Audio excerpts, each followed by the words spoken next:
喜欢吃客家美食吗？只是这客家小炒里的猪五花怎么变成了草锅？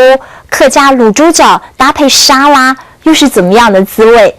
这是高雄这一家餐厅的独门料理。新鲜的搭配起源于老板范永银和太太，一个是美浓客家人，另外一个是意大利人。两个人结婚16年，梦想就是要开一间餐厅。传统的这样的客家料理，在他们的创意之下，其实现在有了新滋味。今天感动时刻，我们就要带您来品尝意大利客家美食究竟交汇出什么样的火花？位在高雄市的这家餐厅装潢很时尚，菜单就写在黑板上，一半中式，一半西式。这样的组合来自这一段异国姻缘。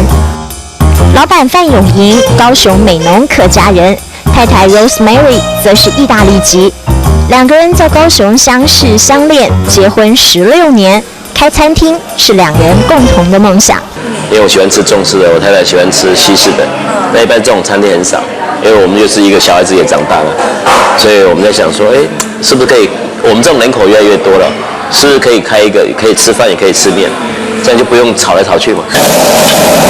大火快炒，香喷喷的客家小炒，经过夫妻俩的巧思，全新呈现。松板猪肉换成香菇，会不会比较 balance？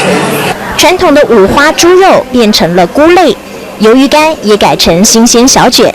这样的口味可是经过夫妻俩试吃过好多次。我本身人是很少吃肉，所以如果是可以扣掉那个肉，我觉得就加分了。所以我们希望让客家菜让人家印象中是可以少油少盐，因为以前客家人要吃很油，他要去工作，他要种田啊，所以他必须要吃很肥啊。那现在不需要那么辛苦了。除了传统菜色改良，客人想吃客家菜还是意大利料理，不用2选1。不论是客家小炒配意大利面，还是沙拉搭配卤猪脚，通通都没问题。随着夫妻两人的创意发想，菜色变化无限大。炒1个人、2个人、3个人要一样的口味，量不可以浪费。所以在这种机会之下，我们就觉得可以让每个人都可以享受到中西的合并的餐点的。店里的客人赞不绝口，范永银把每一个顾客当成朋友。真的来了会想再来。希望。所以然后市政府说这个点没当的。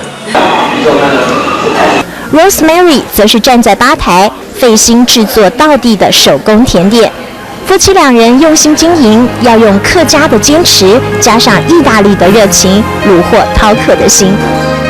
一段佳话促成客家小炒大变身，菇类和小卷新鲜又融合。